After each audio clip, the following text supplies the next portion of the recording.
¿Qué tal? Bienvenidos a este nuevo programa Mirador Universitario.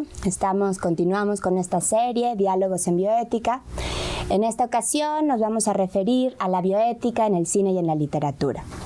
El objetivo fundamental de este programa es analizar algunas obras literarias, analizar algunas películas de cine y hablar de cuáles son los problemas bioéticos que acarrean este tipo de expresiones artísticas. Les voy a presentar nuestro panel de hoy. Tenemos a tres fantásticas mujeres. Tenemos a Adriana Segovia, maestra en terapia familiar, actualmente es la secretaria técnica del Programa Universitario de Bioética. Tenemos aquí a Claudia Lucotti, ¿no?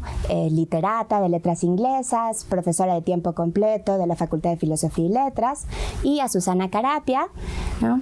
Maestra en Filosofía, Ciencia y Valores por la Universidad del País Vasco y actualmente comenzando su doctorado, ¿no? Les doy la bienvenida, muchas gracias por estar aquí con nosotros. Bueno, vamos a comenzar pasándoles una entrevista muy interesante, unos pedacitos. Por favor.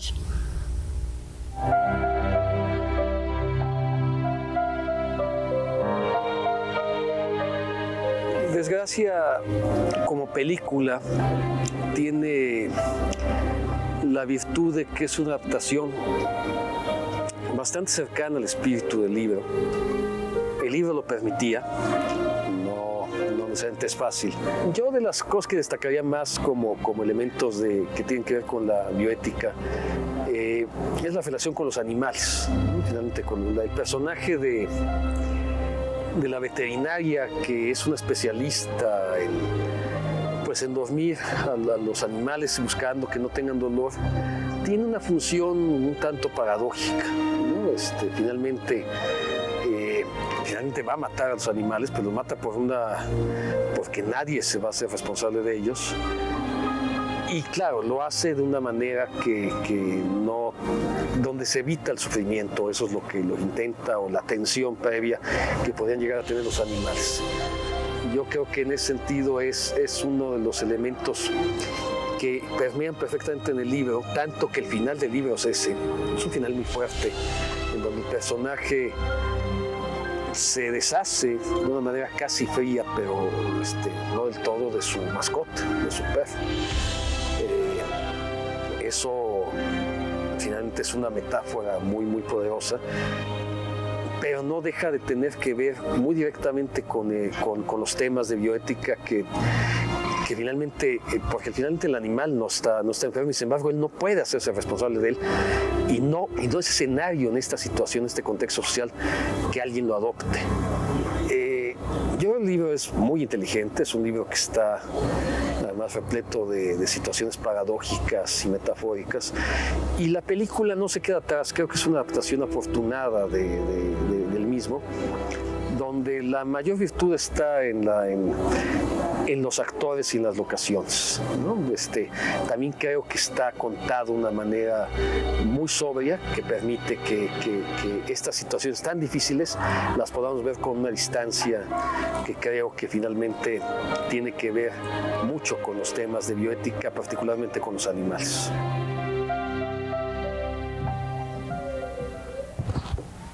Bueno, les recuerdo que todo este programa se enriquece mucho con sus comentarios, con sus sugerencias. Recuerden nuestro correo de voz 622-8718, 622-8742, nuestro correo electrónico mirador@cuaed.unam.mx y el sitio web desde donde pueden mirarlo es mirador.cuaed.unam.mx. Bueno, después de ver tanto esta entrevista al cineasta Armando Casas como estas pequeñas partes de esta película, me gustaría hablar con nuestro panel, ¿no? Justo, ¿cuál creen ustedes por qué hace fructífera la relación entre la bioética y la literatura, la bioética y el cine? Bueno, pues mira, me parece que la literatura siempre está a la vanguardia. Está a la vanguardia del tiempo en que las obras fueron creadas, así como a la vanguardia de los tiempos venideros. En este caso es el tiempo en el que estamos viviendo actualmente. El caso de la obra Frankenstein de Mary Shelley, que fue la que a mí me tocó analizar en el libro, es un caso muy particular y muy específico. El contexto en el que surgió, el problema principal era la cuestión de la creación de vida a partir de la materia inanimada. Pareciera que ese texto fue escrito hace algunos años apenas, cuando nos enfrentamos a problemas tales como los de la clonación. ¿Ves? Ante esto me parece que las respuestas que dio Shelley, más allá de si estamos de acuerdo o no, son respuestas que pueden volver a pensarse y que nos pueden iluminar el camino sobre estos nuevos problemas. En este sentido, la pertinencia entre bioética y literatura viene dada por los problemas. Los problemas, a pesar de que son distintos en contexto y en dimensión, en algún punto comparten mucho de lo que podríamos responder actualmente. Quizá agregar, pensando en la película de Frankenstein, pero sobre todo en Desgracia, cómo la relación entre bioética y literatura, sobre todo, porque insisto, yo sigo pensando que la novela es mucho mejor que la película, porque justamente permite abordar todos estos temas ligados a qué es la vida, qué tipo de vida tiene más valor que otra, quién decide sobre esto, quién vive, quién muere, etcétera, quién nace, quién no nace.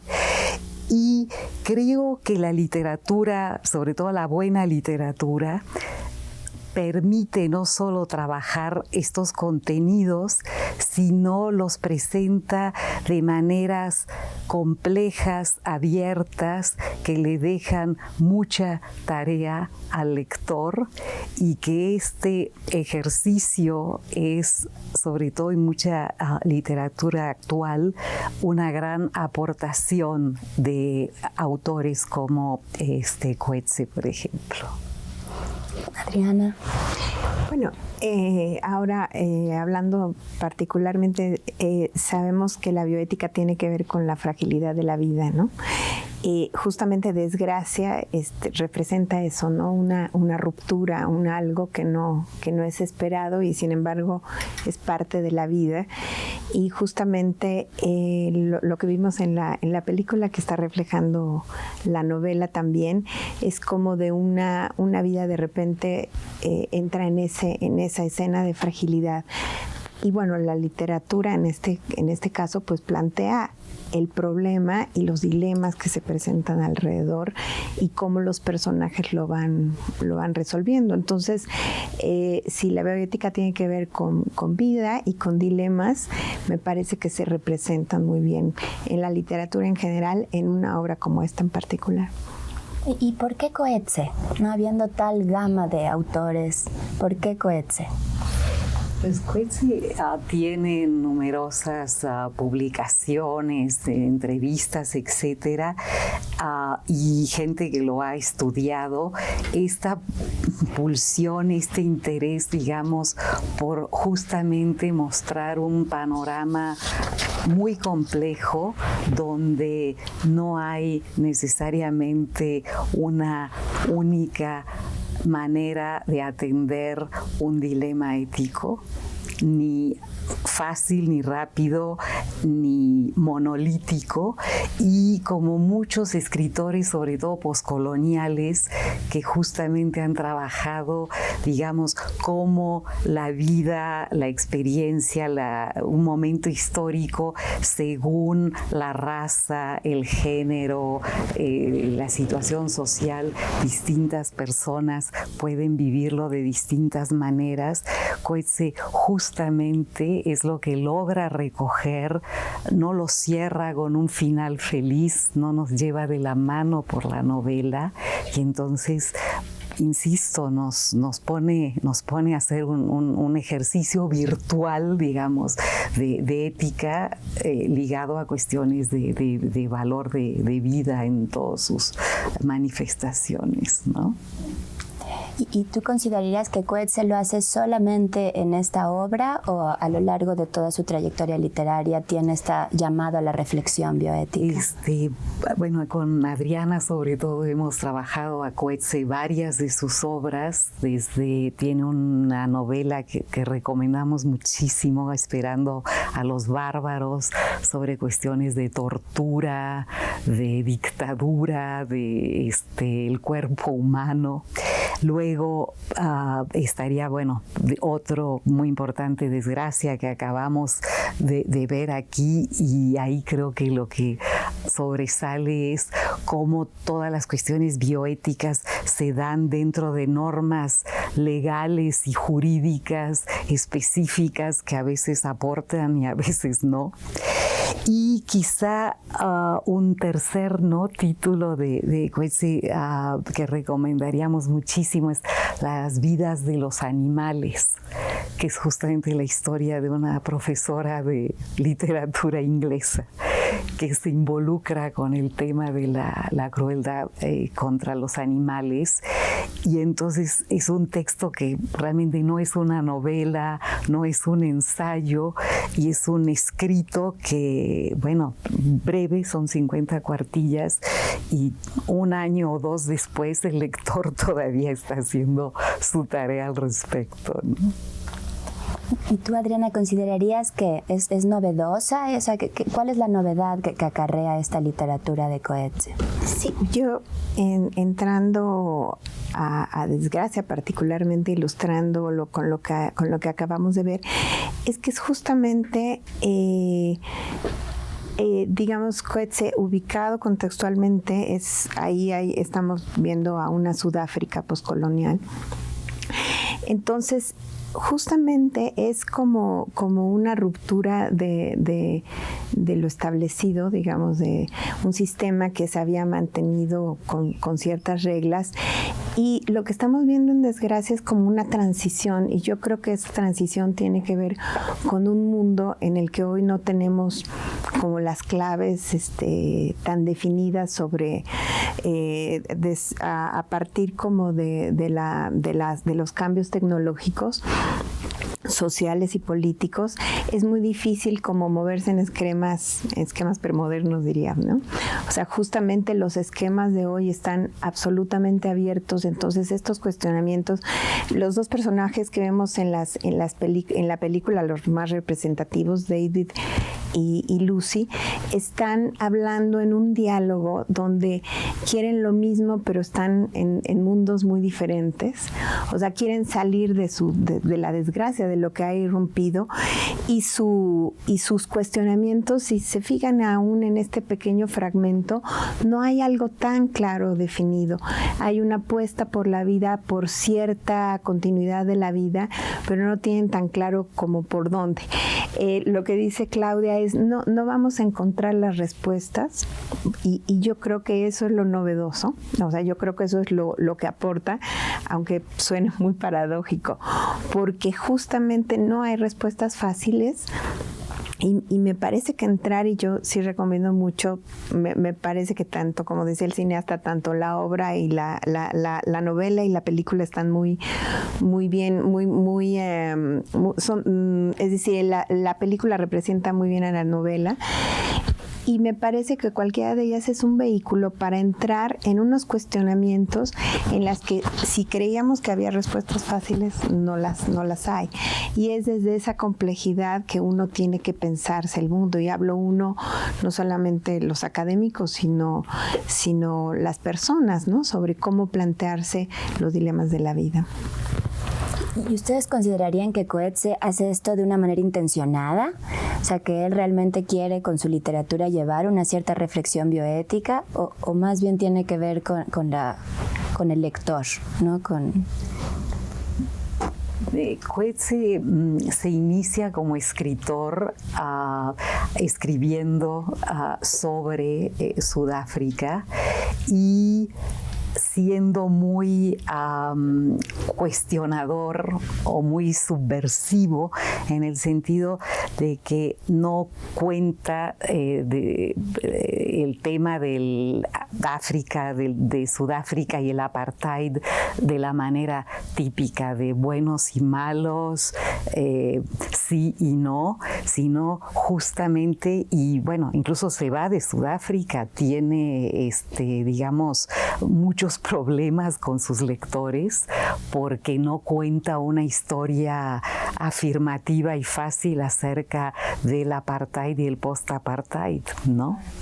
Y creo que gradualmente esto lo amplía y lo lleva a temas ligados con otras formas de vida, etcétera.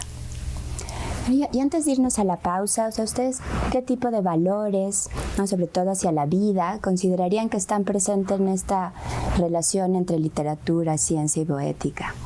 Bueno, me parece que acá queda muy bien representado ese continuo entre los animales y las personas, ¿no?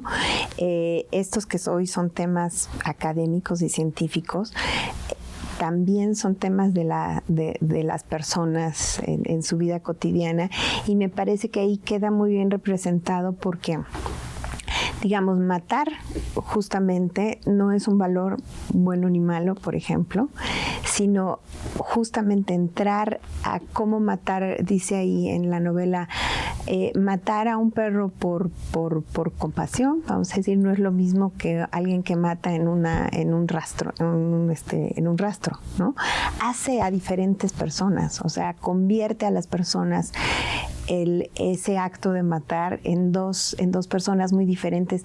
Y justo lo que refleja la obra es cómo hay una transición, lo vemos en estos dos fragmentos, hay una transición en David que le lleva a pensar la vida de diferente manera. Por eso hay dos escenas que reflejan un juicio en el que él no quiere pedir perdón y luego termina pidiéndolo. Entonces me parece que ahí está, pues, la complejidad de los valores, y me parece que algunas claves importantes.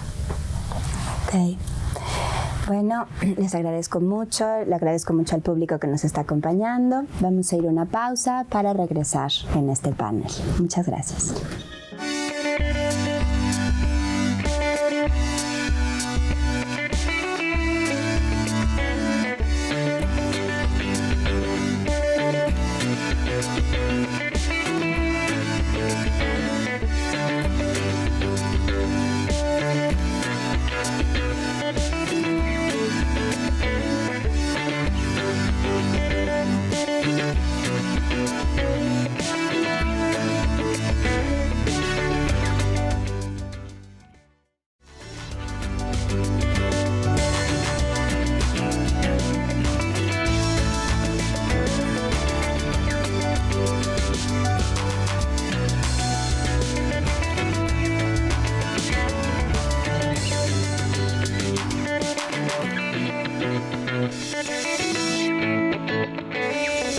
Gracias por seguir con nosotros. En esta segunda parte del programa vamos a ver una pequeña entrevista a Noémie Nobel y después vamos a ver unos pequeños segmentos de la película Frankenstein. Y vamos a seguir con este diálogo.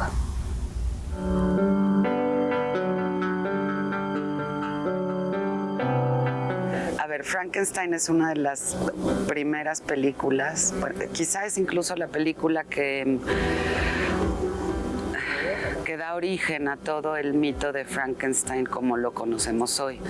¿Qué significa eso? Que hay primero como un traslado de el nombre del científico, que es Frankenstein, se lo apropia la criatura, y eso se ha convertido en un mito cultural que domina. Por un lado, de la criatura hecha y malvada aparentemente, aunque en realidad no es para nada una criatura malvada, sino más bien abandonada. Y el mito del científico loco, y eso es algo que se sigue abordando tanto en películas relacionadas con el terror terror, la ciencia ficción, en fin, como en otras películas que no necesariamente se relacionan con esos géneros. Es una película clave en la historia del cine. Clave en el sentido de todo lo que hace en términos narrativos, pero también en lo que hace con la propia historia, que es lo que acabo de mencionar, sobre todo de la configuración de un mito que sigue, que permanece hoy y que es súper relevante para los asuntos que discutimos aquí. La creación del monstruo, se le llama monstruo o criatura, no tiene nombre, y a mí lo que me parece más importante de todo es que el científico abandona a la criatura, entonces no asume absolutamente ninguna responsabilidad con su creación, ¿no? Y eso tiene repercusiones inmediatas en qué pasa con la criatura, cómo se configura en el mundo la criatura después y el ataque final, ¿no? O sea, son como momentos clave en la película que nos dan mucho para pensar sobre asuntos de bioética. Por un lado, la pertinencia de crear un ser del que luego te vas a deshacer, ¿no? O sea, al que no le haces caso y dices, bueno, pues ya se me escapó. Y entonces, como ya se me escapó, yo ya no me entero. Eso repercute en cómo se configura la criatura, el monstruo, y en una escena que es hermosa, a pesar de que es terrible, que es el momento en que él tiene contacto con la niña, encuentra a la niña evidentemente no lo reconoce como feo, ni horrible, ni tonto, ni nada. La niña se acerca a él, se pone a jugar y claro, él ve un poco, a mí me parece que metafóricamente él ve a la niña como una flor, y como las flores flotan en el lago, pues le parece de lo más fácil que la niña flote y evidentemente no flota. Después de eso nosotros ya vemos desesperación, entendemos que él se quiere comunicar y que comprende finalmente que lo que hizo no es del todo correcto, pero tampoco sabe por qué, porque no entiende la muerte. Pues es un ser que es potencial, que no está desarrollado y que esa potencialidad fue de alguna manera detenida porque su creador no se hizo responsable de él, ¿no? Al final, cuando lo ataca toda la turba de gente, que es una escena también terrible, ¿no? Bueno, antes él se enfrentó con el creador. La turba solo lo ve como un monstruo destructor que mata, que mató una niña, que evidentemente es lo peor, ¿no? O sea, matar un niño, pero creo que tiene también esta posible interpretación de que ambos son niños, tanto la criatura como la niña son niños, y en la muerte de la niña se representa también un poco la irresponsabilidad del creador, ¿no?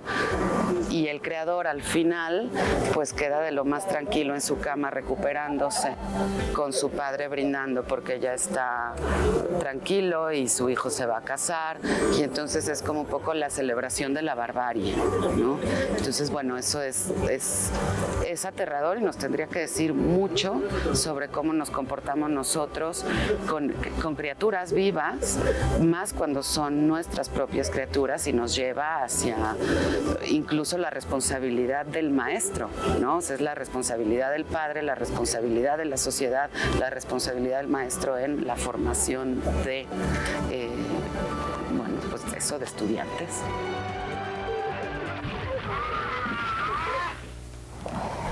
Bueno, Susana, tú tienes un texto que justo habla de Frankenstein, ¿no? Tengo bien entendido, ¿es Frankenstein o el sueño de la razón produce monstruos? Así es. Mira, a mí en este caso, como todos sabemos, la película de Frankenstein viene de la obra del mismo nombre, de Mary Shelley. Como decía hace un momento, esa obra es mucho más contemporánea incluso de lo que pudiéramos pensar. Como vimos en la película, aquí se nota como un producto tecnológico se sale fuera de control, está fuera fuera de nuestras manos. Uno de los temas de los que prevé Shelley muy claramente es esto, cuáles son los límites que podemos tener cuando se trata de la aplicación tecnológica y científica. El conocimiento por sí mismo no es bueno ni malo, el conocimiento es. Y la ciencia ha avanzado muchísimo desde que esa obra fue escrita hasta nuestros días. No obstante, el problema sigue ahí, es decir, ¿cuál es el punto, cuál es el límite de nuestra aplicación tecnológica? ¿Hasta dónde podemos hacer las cosas y en dónde tendríamos que parar? En este sentido, como vimos en la entrevista con Noemí, la criatura o este producto tecnológico carece de nombre, es decir, a lo largo de la obra de Shelley se le llama criatura, bestia infernal, monstruo, etc. Y esto es sumamente importante porque hasta que no nombramos las cosas con alguna especificidad es que en ese momento las cosas cobran un ser determinado. Como vimos en la película, Frankenstein carece de parámetros morales, es decir, no entiende de bien y mal porque no los ha aprendido. Estos parámetros hablan muchísimo, o el Frankenstein nos habla muchísimo de cómo es el hombre también, es decir, nosotros no tenemos parámetros de bueno o malo, no podemos prever las consecuencias de nuestra aplicación tecnológica, no podemos decir que será buena o mala en sí misma, sino que tenemos que aprenderla en la experiencia, pero es justamente la experiencia la que nos tendría que decir hasta dónde o por dónde podemos intervenir y por dónde no, o por dónde tendríamos en determinado punto que parar y ser prudentes al respecto. En cuanto a lo que dices, de alguna manera, o sea, tú sí planteas que hay un peligro en este quehacer tecnológico. Hay un peligro en el quehacer tecnológico desmesurado. Es decir, yo no estoy en contra de la aplicación tecnológica, al contrario, me parece que el avance tecnológico es necesario e imprescindible, pero al mismo tiempo este avance tecnológico implicaría también otro tipo de avance, y este es en un avance completamente humano, es decir, la ciencia ha avanzado muchísimo, pero entre más avanza la ciencia parece que hay un retroceso humano. Es como si de repente los hombres dejáramos de mirar hacia adentro y preguntarnos qué somos y por qué estamos aquí. En este sentido, el avance tecnológico sin un conocimiento de lo que es lo humano o el alma humana podría representar un gran peligro, no solamente para nuestra propia especie y para nuestra comunidad, sino para el resto del planeta y de los seres con los que cohabitamos. Efectivamente. Claudia. Y pensé, ¿no? Escuchando a Susana, otra vez pensando en qué aporta la literatura a todo esto, porque también lo que es muy interesante es ver cómo un mismo tema, por ejemplo, temas científicos, como según el discurso, no es lo mismo leer un texto científico que un texto literario sobre un texto científico. Y aquí lo importante es descartar el mito de que lo literario es más light o más amable, y más bien, como apuntaba Barth, que el saber sobre la vida se da sumando discursos, ¿no? Y que un ser humano más rico y pensante, y creo que todos los grandes científicos siempre han sido seres humanos muy, digamos, conocedores de su área específica, pero con una gran cultura literaria y cinematográfica, ¿no? Entonces, yo creo que justamente insistir en que no importe el área en donde está uno, siempre combinar discursos y lecturas te da una visión más amplia, más rica y más plural, ¿no? Y más actualizada, que eso también creo que es un punto que nos faltaría comentar más, ¿no? Justamente lo que podemos ver ahora con la interrelación entre bioética y literatura es que la literatura es sumamente previsora.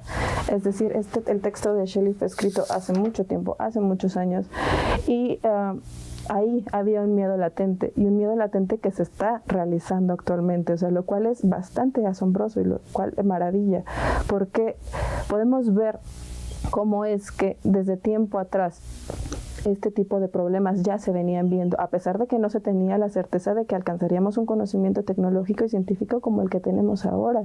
La literatura está prácticamente al día e incluso está adelantada por mucho a los tiempos. En este sentido, creo que en la literatura siempre podemos encontrar una respuesta y una respuesta viable a los problemas bioéticos. Si esas respuestas nos parecen válidas o no, eso ya es otro tema, pero creo que las respuestas están ahí, solo es cuestión de ir y buscarlas y verlas desde nuestros problemas. ¿Ustedes considerarían de alguna manera que la literatura o el cine son una cierta herramienta epistémica, o sea, que de alguna manera tienen una cierta validez, ¿no?, al mostrar la experiencia humana, al llevarnos a la reflexión? Yo pienso que sí, y pienso sobre todo, decía ahorita Susana sobre las respuestas y las preguntas, ¿no? O sea, lo importante es que también están las preguntas.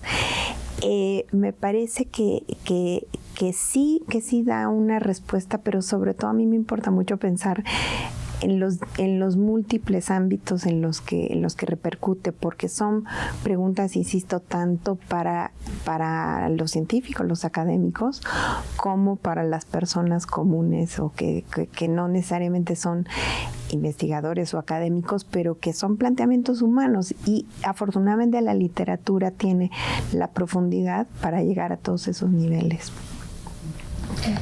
Y quizá nomás agregar el tema, y eso creo que quizá sí es algo que se marca más en literatura reciente, cómo hay una pluralidad de acercamientos a el tema de la vida, la muerte, la ciencia.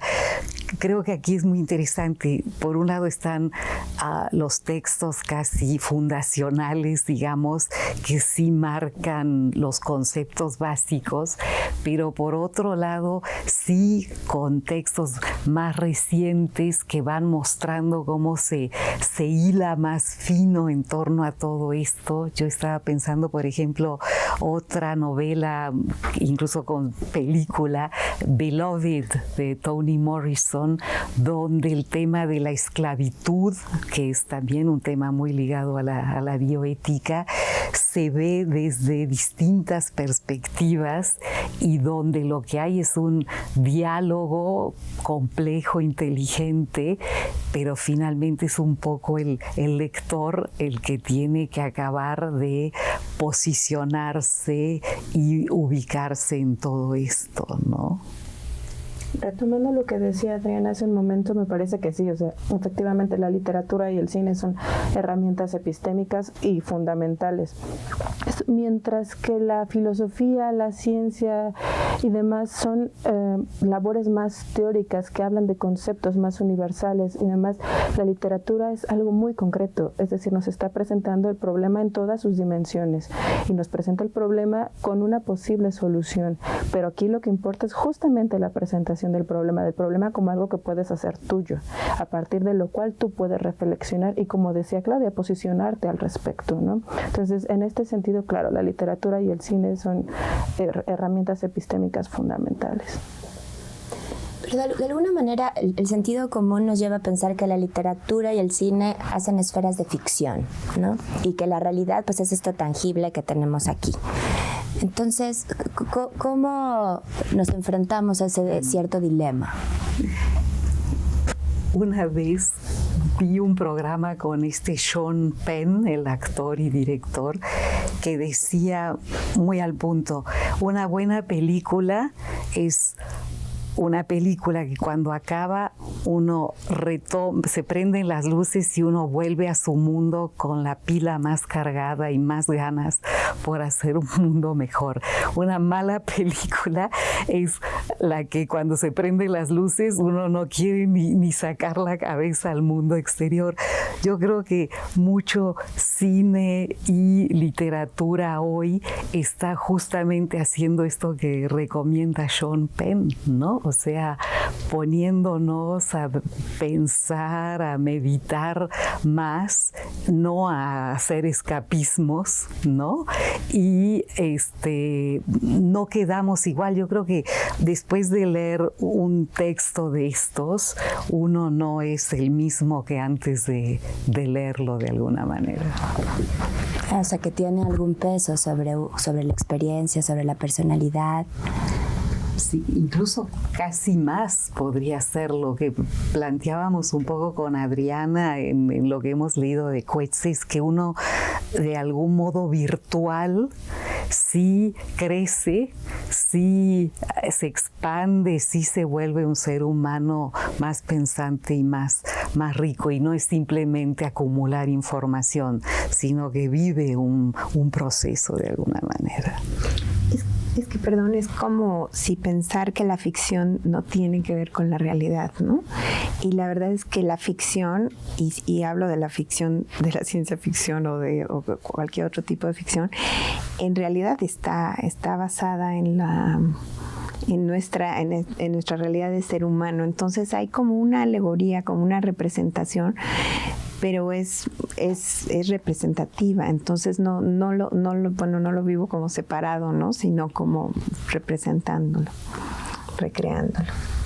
Podemos decir que la ficción en este caso supera la realidad, y la supera justamente porque lo pone en el centro del problema, abre las posibilidades. A partir de estas posibilidades que abre, entonces te da a ti mismo la posibilidad de recrear esa realidad en la que vives y poder pensarla desde una perspectiva diferente, verla desde una óptica diferente. Cuando tú lees una novela y te pones en el lugar de alguno de los personajes y te preguntas ¿qué hubiera hecho yo? En este sentido no estás haciendo esta dicotomía entre lo real y lo que está ahí como ficción, sino que se están conjuntando, y a partir de eso, bueno, estás tomando una postura, y esa postura te hace ver que desde otra perspectiva pudieras haber hecho algo distinto, que no es lo mismo. Entonces creo que esta separación como tan tajante entre lo que es real y lo que es ficción no es tan válida, y no solo no es que sea tan válida, sino que en todo caso más bien parece débil cuando nos ponemos dentro de la perspectiva de la literatura. Bueno, ya para ir cerrando, me gustaría escuchar un último comentario, alguna conclusión. Adriana, por favor. Sí, yo quiero como subrayar una de las ideas que para mí me gustan mucho de la obra de Desgracia, que tienen que ver con bioética. La interrelación, el diálogo entre dos personajes que se confrontan tanto como David, el padre, y Lucy, la hija, sobre cómo resolver, hacia dónde ir con la desgracia que viven, lleva a un lugar, a una conclusión del tipo que te comprendo y que respeto tu vida, aunque no comprenda tu vida, la respeto, ¿no? Entonces eso me parece fundamental, porque uno no necesita comprender a los animales para respetar su vida, o comprender la vida de los otros para respetar. Gracias. Muchas gracias. Claudia. Y quizá ligado a esto, esta no comprensión, también podríamos pensar en momentos de no comunicación, de no entendimiento. La literatura hoy más de frontera, yo diría, como Coetzee, por ejemplo, nos da eso. Ya no son novelas del siglo XIX con un claro principio, un desarrollo que nos lleva de la mano y un bonito final, sino que hay preguntas, confusiones, partes que quedan como en el aire, y realmente creo que era Carlos Fuentes que decía, está el texto Gerber y el texto Chuleta, ¿no? Y un poco lo que tenemos con escritores, autores tipo Coetzee, es que son chuletas, sí hay que hincarle el diente y trabajarle, ¿no? Susana. Pues bueno, mira, la literatura abre parámetros de interpretación sin duda alguna, y de comprensión sobre todo. En este sentido, me parece que la bioética y la literatura son muy cercanas, es decir, ambas tratan de abrir los parámetros interpretativos que tenemos, ambas tratan de acceder a un punto de comprensión en el que la resolución de los problemas sea pues la mejor posible. Nunca será la mejor, pero sí la mejor posible. Bueno, les agradezco muchísimo que estén aquí. Gracias, público, por también estar con nosotros. Y bueno, les recuerdo que el próximo programa es Neuroética. Hasta luego.